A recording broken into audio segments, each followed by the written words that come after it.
It's August 2023 and I've headed away from Greenwich to journey slightly further afield in search of views from the top of a Folly that was almost lost forever, an Art Deco medieval palace, and to visit some of London's Llamas.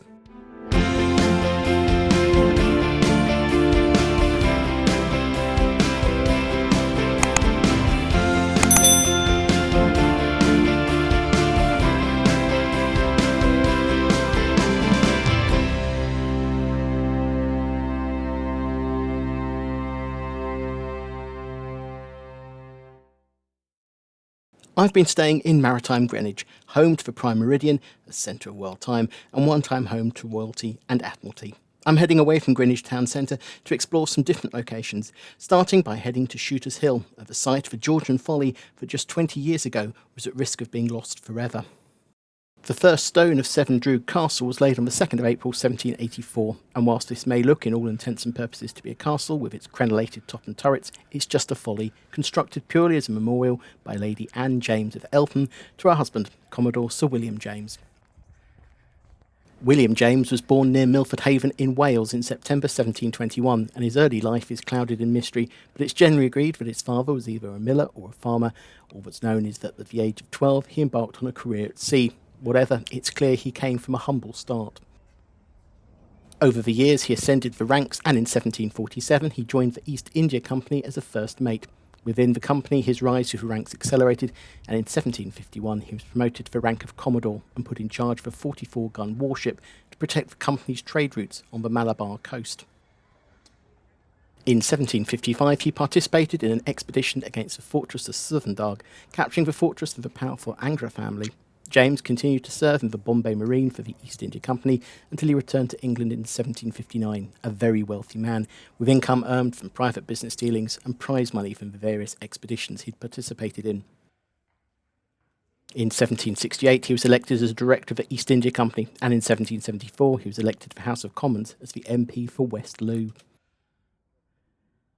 2 years later he was elected as deputy chairman of the East India Company, and on the same day he was re-elected in 1778, he was granted a baronetcy. The following year, the man from humble belongings in Western Wales was elected as chairman of the most powerful company on the planet that had, in effect, become its own imperial power. He was re-elected in 1781 and continued to serve until his death in 1783. The following year, the power of the East India Company had grown so large that the UK government took control of it to consolidate the UK's position as the most powerful empire. The tower was constructed in a position where Lady James could look up to it from her residence down in Eltham, a reminder of her late husband. Due to its height, the building was used by General William Roy in his trigonometric survey linking the Royal Greenwich Observatory with the Paris Observatory. From the work that the Anglo-French Survey of 1784 to 1790 carried out, the Ordnance Survey, which continues to map and chart the UK to today, was founded. Following Lady James's death in 1798, the building passed through the hands of various landowners before finally being purchased by the London County Council in 1922, when it became a local visitor attraction with a ground floor tea room.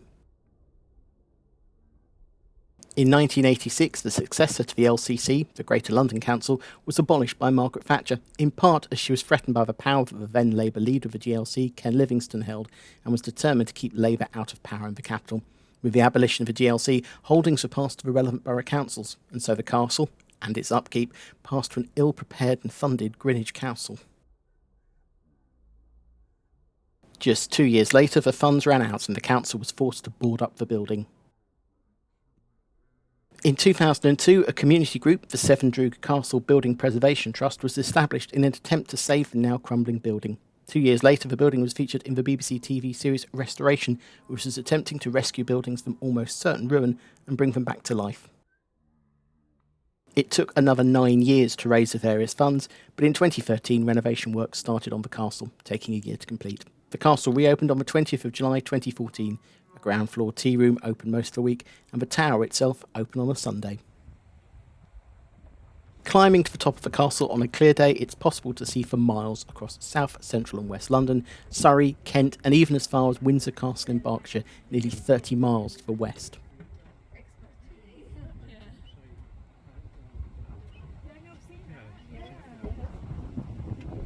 William James was raised to the baronetcy of Park Farm Place in Eltham. but he wasn't the only nobility linked to the Kentish town, but only finally succumbed to the growing boundaries of London in 1900.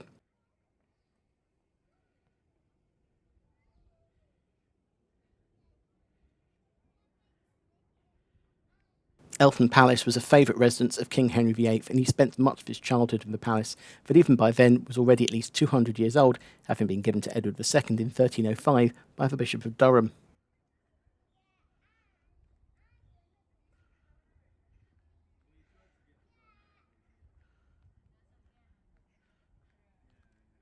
Much as the modern British royal family retreat to Sandringham for Christmas each year, the Tudor court would often use Eltham as their palace for Christmas celebrations.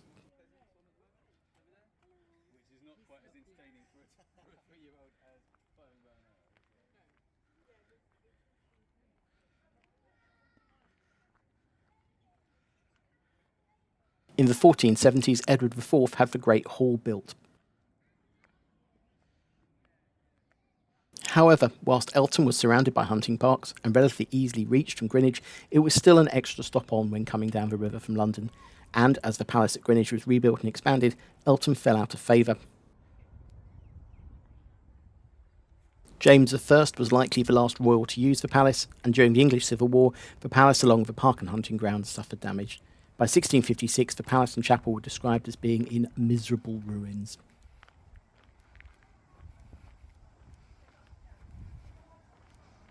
The buildings continued to deteriorate, and by the early 20th century, the only building still standing was a Great Hall, and that was in danger of imminent collapse.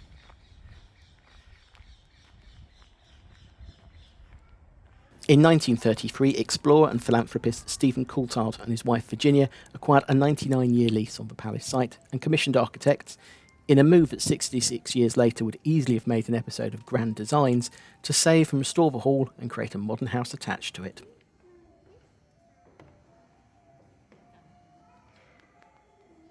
The Great Hall was returned from a state of dereliction to its medieval grandeur, albeit with electric lighting and underfloor heating, and one of the finest examples of an Art Deco house was constructed alongside it. Rooms throughout the house were richly decorated in various themes, from the Swedish-inspired entrance hall to the Italian drawing room. A small remaining section of the Tudor palace, 3 gable windows, were also preserved, but the house was in fact a complete new build. The Coulthards were keen party throwers, and the house featured regularly on the party scene of pre-war London.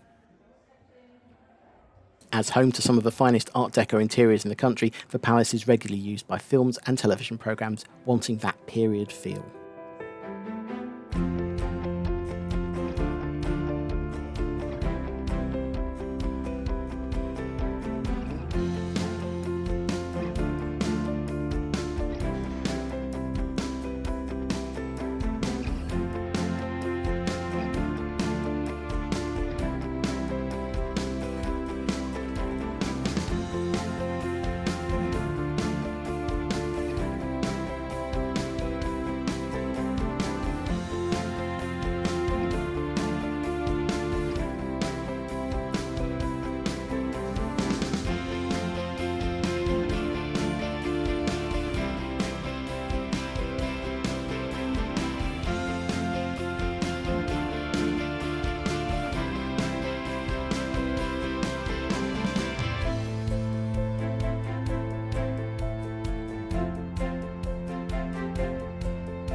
Along with rescuing the hall and creating the house, the Coulthards were also avid gardeners, and they modified and improved the grounds and gardens, adapting the walls of the moat into a rock garden and turning the southern moat into a wide lawn crossed by a restored Stuart-era bridge.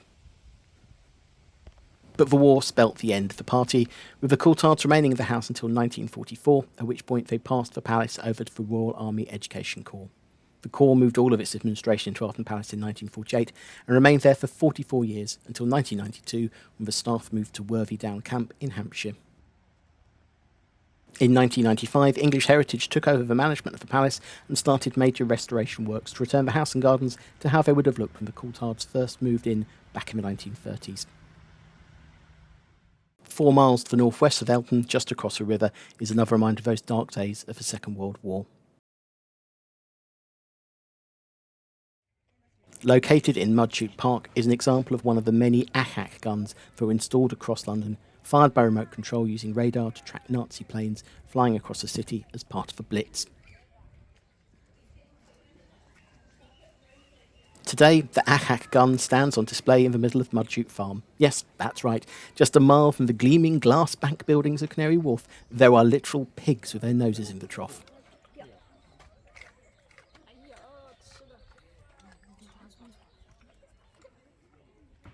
And llamas. The farm is home to one of London's llama families. The farm was first established in 1977 when a successful campaign by locals to preserve the land at Mudchute from being used for housing allowed for the land to become public open space. In the years following, with the rapid development of the Docklands, this turned out to be an exceptionally good idea, as it's created a small oasis of green less than a mile from one of the most densely packed areas of London. The land was created following the construction of the Millwall Docks, the large complex of docks that occupy the centre and western side of the Isle of Dogs. As mud was dredged out of the docks to stop them from silting up, it was pumped via a pipe over the East Ferry Road and dumped onto the empty land. Literally, a mud chute.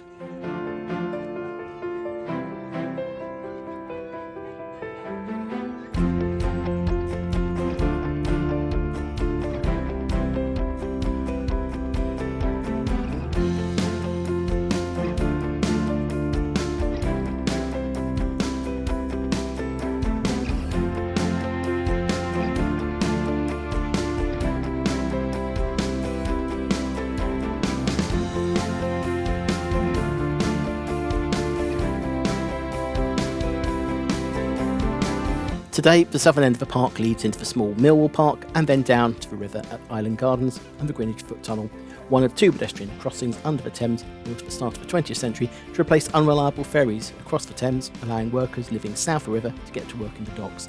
Today, even for DLR making the journey in 90 seconds, it's still a popular route, with about 1.5 million crossings made each year. But what about that second crossing? Located 3 miles to the east is the much less loved, 10 years younger sibling, the Woolwich Foot Tunnel.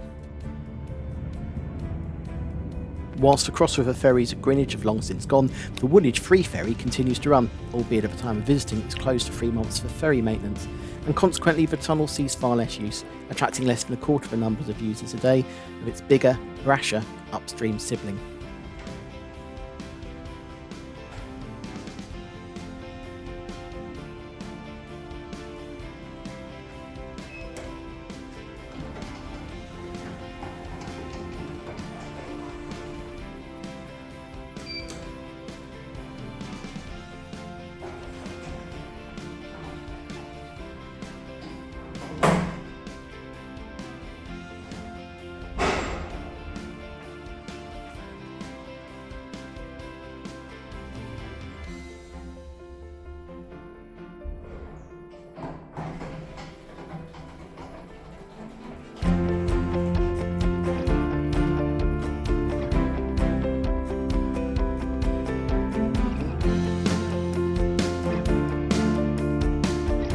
Though if you're looking for solitude in the busy city, but still want cell reception, then the Woolwich Tunnel is for you. Greenwich is just 2 stops east of London Bridge, with frequent trains provided by Thameslink and South Eastern.